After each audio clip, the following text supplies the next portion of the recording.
Nasihat pernikahan. Ada perumpamaan mengenai pernikahan yang biasanya saya ceritakan kepada pasangan mempelai. Dalam suatu pernikahan di Inggris, sepasang mempelai baru selesai melangsungkan upacara pernikahan mereka dan meminta pemberkahan dari saya. Maka saya menatap lekat-lekat mata mempelai perempuan dan berkata, "Kini Anda sudah menikah. Mulai sekarang, Anda yang seharusnya tidak lagi memikirkan diri Anda sendiri." Mempelai perempuan langsung mengangguk. Kemudian saya melihat ke mempelai pria. "Mulai sekarang, Anda adalah pria yang sudah menikah. Anda sudah menjadi seorang suami. Anda pun tidak seharusnya memikirkan diri Anda sendiri." Mempelai pria tersenyum, lalu sejenak kemudian ia baru mengangguk. Kaum pria memang biasanya begitu. Sambil masih menatap mempelai pria, saya berkata, "Mulai dari hari ini pula, Anda pun tidak seharusnya memikirkan istri Anda." Saya suka sekali mengatakan hal ini, sebab di titik ini mereka berdua kelihatan benar-benar bingung. Pengantin perempuan pun mulai berpikir, apa yang biku gila ini omongkan? Lalu saya ganti menatap pengantin perempuan dan berkata, "Mulai saat ini Anda juga seharusnya tidak memikirkan suami Anda." Salah satu cara yang menakjubkan dalam menasihati orang adalah menggunakan kebingungan. Sebab ketika kita dalam kebingungan, semua gagasan lama, cara berpikir untuk menyelesaikan masalah benar-benar tersingkirkan. Sehingga kita bisa melihat rute pemahaman yang baru. Jadi kebingungan merupakan salah satu cara melihat kebenaran. Persis seperti ucapan favorit saya. Jangan biarkan pengetahuan Anda menghalangi di jalan menuju kebenaran. Kedua pengantin ini berpikir bahwa menjalin hubungan itu berarti memikirkan mengenai pasangannya. Lalu saya mengatakan, mulai sekarang, Anda berdua seharusnya berpikir mengenai kita.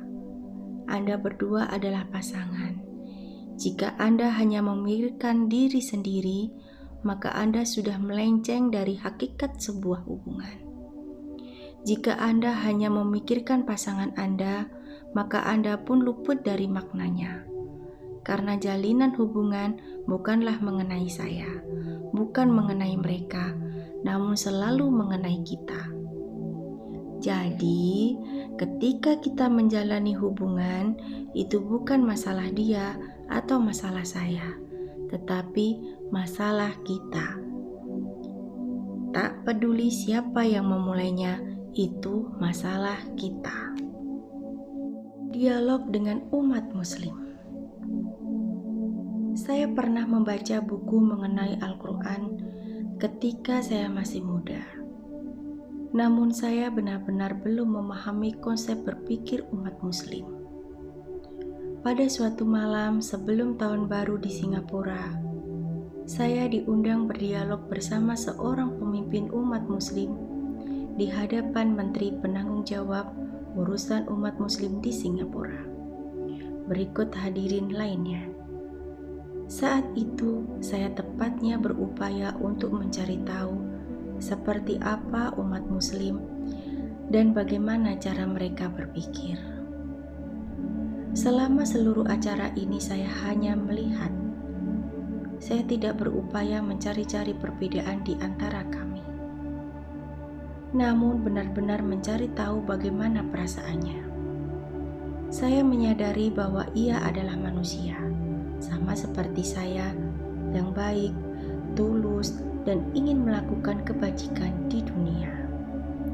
Serta saya berupaya mencari hal-hal yang sesungguhnya bisa kami sepakati, tetapi bukan dalam artian mendangkal, namun dalam tingkat yang mendalam. Dan begitulah bagaimana komunikasi terjalin. Saya ingat dalam acara itu yang seharusnya adalah acara D&D atau bukan dinner and dance, tetapi mereka disebut dinner and dama. Yang saya bisa makan hanyalah beberapa potong coklat. Sungguh sulit menjadi seorang biku, karena kadang kami harus pergi ke acara-acara seperti ini, di mana mereka menyajikan beraneka makanan lezat yang menakjubkan. Padahal yang boleh kami makan hanyalah 1-2 potong coklat saja. Jadi sementara kami berdialog di tengah jamuan makan malam 7 hidangan, di antara hidangan ketiga dan keempat, ketika mereka masih akan menyajikan hidangan lagi, para hadirin masih meminta kami untuk tetap meneruskan dialog karena pembicaraan kami sangat menarik. Dan mereka mendapatkan begitu banyak dari dialog antara biku Buddhis dengan ulama Muslim yang tengah berupaya saling memahami, saling berdekati, yang semua merupakan sesuatu yang indah dan menakjubkan. Ketika kita bisa melakukannya, maka hal itu bisa membantu komunikasi. Tetapi kita harus benar-benar hening, damai, dan sungguh mendengarkan.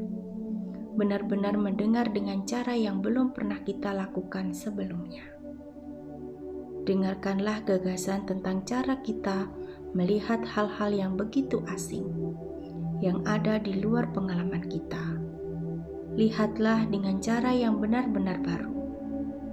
Bisakah kita melakukan hal ini kepada pasangan kita, anak kita, lingkungan kita? Alih-alih hanya mendengar dari kebiasaan dan cara bereaksi kita yang lama, yang berujung kebosanan. Aduh, ini lagi. Dengan cara melihat yang baru, akan muncul cara menanggapi yang baru. Kemungkinan-kemungkinan baru terbuka, dan di sana tidak ada yang tidak bisa diselesaikan. Mendengar total. Untuk bisa melihat dengan cara yang baru, belajar hal yang baru, kita harus mendengarkan dengan total sepenuhnya. Hal ini bisa terjadi jika kita menaruh energi ke dalam momen ini. Jika kita menaruh energi ke dalam momen ini, energi kita akan bertambah, dan bertambah. Sampai kadang tidak masuk akal bagi saya bagaimana secara fisik kita bisa mendapatkan begitu banyak energi. Ketika ada orang bicara dengan kita, jika kita tahu cara mendengar sepenuhnya, kita akan berada di sana bersama mereka. Dengan segenap indera kita terbuka terhadap segenap informasi yang mereka sampaikan kepada kita. Bukan hanya sekedar kata-kata, tetapi juga intonasi. Lalu apa yang ada di balik kata-kata? Bagaimana kata-kata itu diucapkan? Bahasa tubuh, cara matang memandang, apakah tubuh tegak atau membungkuk, dan banyak lagi. Masing-masing hal ini memberi kita informasi yang merupakan bagian dari suatu kesatuan yang terlampau sering kita lewatkan. Seringkali ketika orang bicara kepada kita, kita tidak mendengar mereka. Mereka bisa saja bersama kita, namun kita tidak melihat mereka. Mereka bisa saja menyentuh kita, namun kita tidak merasakan, sebab kita tidak benar-benar berada di sana. Kita tidak benar-benar terlibat dalam momen ini. Terlampau sering masalahnya adalah orang lain tidak sungguh-sungguh mendengar. Mereka separuh atau bahkan 90% berada di tempat lain. Inilah alasannya mengapa kita tidak mendengar. Kita tidak memahami. Kita bisa saja hidup bersama seseorang selama bertahun-tahun dan kita masih saja belum memahaminya. Karena selama bertahun-tahun itu, kita tidak pernah benar-benar mendengar dengan total. Bagi kita yang memiliki masalah dalam hubungan sesama dengan pasangan kita, mengapa bisa begitu? Apakah Anda atau pasangan Anda sudah mendengar dengan sepenuhnya? Apakah Anda benar-benar ada di sana? sepenuhnya terlibat dalam momen ini ketika mereka hendak mengatakan sesuatu kepada Anda. Jika Anda berkecimpung dalam dunia usaha, saya mengajarkan cara mendengar total kepada orang-orang dalam dunia bisnis. Suatu ketika saya memberikan ceramah dalam konferensi sumber daya manusia ke-11 di Singapura. Dan salah satu hal kecil yang saya lakukan adalah mengajari orang-orang ini untuk mendengar sepenuhnya. Bahwa ketika orang lain bicara dengan Anda, bukanlah pikiran, hati, dan telinga Anda sepenuhnya kepada mereka. Jika Anda bisa melakukannya, maka Anda akan selalu memiliki pelanggan yang setia. Pelanggan akan tahu bahwa kebutuhan mereka didengarkan. Dari rekan-rekan kerja, Anda akan mendapatkan informasi mengenai bagaimana keadaan mereka dan sedang apa, sehingga Anda tidak akan melakukan begitu banyak kesalahan. Bisnis, perusahaan, atau pekerjaan Anda di kantor akan menjadi lebih harmonis, sebab Anda berkomunikasi satu sama lain. Anda hadir bersama orang lain. Anda sepenuhnya mendengarkan kita atau mendengarkan ketika orang lain berbicara. Keluar dari kabut. Ketika masih kuliah, saya biasanya senang menghabiskan liburan dengan mengunjungi tempat-tempat sunyi. Saya cukup membawa tenda, ransel, dan pergi hiking di pegunungan Skotlandia. Saya biasanya berkemah sendirian selama berhari-hari, bermeditasi, hanya sekedar menikmati kesendirian di alam. Kapanpun saya memiliki kesempatan untuk pergi keluar kota atau kampus, saya akan pergi ke Skotlandia, tempat ada kekosongan ruang dan kebebasan. Suatu ketika saya pergi ke sana bersama seorang rekan untuk mendaki gunung terdekat. Sungguh momen yang mengagumkan, sekedar mendaki hingga ke atas. Tak lama rekan saya memutuskan untuk kembali ke losmen. Saya melihat gunung lain dan hari itu sangat indah. Jadi saya memutuskan mendaki gunung lain itu sendirian. Namun pada saat saya baru mencapai puncaknya, awan turun entah dari mana dan saya terselimuti total dalam kabut. Tidak bisa menemukan arah saya sama sekali. Bahkan melihat ujung tangan saya tidak bisa. Kabutnya begitu tebal. Saya mengagetkan kabut itu datang begitu cepat. Saya menyadari betapa bahayanya gunung itu. Akan tetapi saya tahu arah dari mana saya datang. Jadi saya berbalik dan mulai berjalan pulang. Saya sangat beruntung karena ketika baru berjalan beberapa menit dan saya cukup iling untuk melihat, kabut tersibak di bawah saya, menampakkan jurang vertikal, sebuah tebing setinggi ratusan meter. Jika saya sedikit lengah saja, saya pasti sudah mati. Tetapi saya melihatnya dan tebing itu membuat saya ngeri.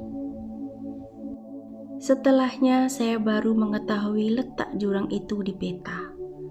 Ternyata saya berjalan ke arah yang benar-benar berlawanan ketimbang yang saya kira. Itulah yang bisa terjadi dalam kabut. Terkadang Anda kehilangan arah Anda, tetapi ilusinya adalah Anda benar-benar mengira Anda tahu kemana Anda pergi, meski kenyataannya tidak demikian. Ini mirip dengan kehidupan, bukan? Kadangkala kita pikir kita tahu kemana kita pergi, kita pikir kita sedang berjalan ke arah yang benar-benar menuju kedamaian, kebahagiaan, kebebasan, namun kita malah berakhir makin diperbudak, tidak bahagia, dan kedamaian tampak makin jauh dari kita. Ini persis seperti berjalan masuk ke dalam kabut. Tetapi untungnya, saya punya cukup kemawasan untuk bisa melihat cara meloloskan diri dari keadaan bahaya ini. Saya menyadari bahwa kabut selalu berada di ketinggian. Jadi selama saya menempuh jalan ke bawah, pada akhirnya saya akan tiba di bawah kabut dan bisa melihat di mana saya berada. Jadi yang saya lakukan adalah saya memilih arah manapun yang menuju ke bawah, tidak peduli apakah itu timur, barat, utara, atau selatan. Hanya menurun. Ketika semakin lama saya turun, setelah setengah jam saya keluar dari bawah kabut itu, saya melihat di mana saya berada dan bisa mencari beberapa penanda lokasi untuk bisa kembali ke tempat saya menginap. Saya menggunakan kisah itu untuk menggambarkan jalan menuju pencerahan, jalan menuju kedamaian, kebahagiaan, dan pencerahan. Meskipun kita tidak bisa melihat tujuan akhirnya karena kabut masih menyelubungi kita, akan tetapi kita masih bisa melihat kemana jalan itu membawa kita. Dalam kasus saya, itu adalah jalan menuruni gunung, jalan menuju kebebasan. Dalam kiasan itu, ini berarti bahwa kita bisa melihat apa yang sesungguhnya membuat hidup kita sedikit lebih damai, membuat hati kita sedikit lebih bahagia, membuat diri kita merasa sedikit lebih bebas. Jika Anda mengikuti jalan itu, itulah jalan yang membawa menuju pencerahan. Apapun yang membawa ke makin banyak kedamaian, sensasi kebebasan yang lebih besar, ke lebih banyak keheningan, kebahagiaan, itulah Dharma. Itulah prinsip dan jalannya. Jalan menuruni kabut kegelapan batin, kebebasan dari jurang, bahaya dari kebebasan dari duka.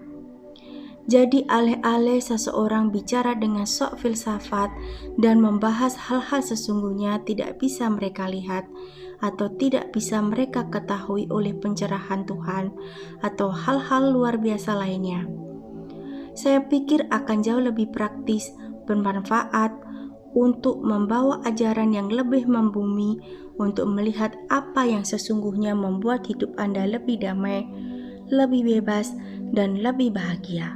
Dan jika kita mengetahui jalan itu, kita harus mengetahui bahwa itu akan membawa kita menuju ke lebih banyak kebahagiaan, kebebasan, dan kedamaian. Jalan menuju kebahagiaan, kedamaian, dan kebebasan menjangkau sampai sejauh itu. Makin jauh kita menampak, sebagian besar kabut akan lenyap.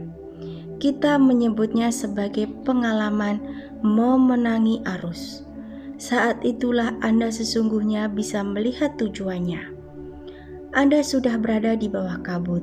Anda benar-benar bisa memahami apa pencerahan itu, betapa kuat dan indahnya pencerahan itu.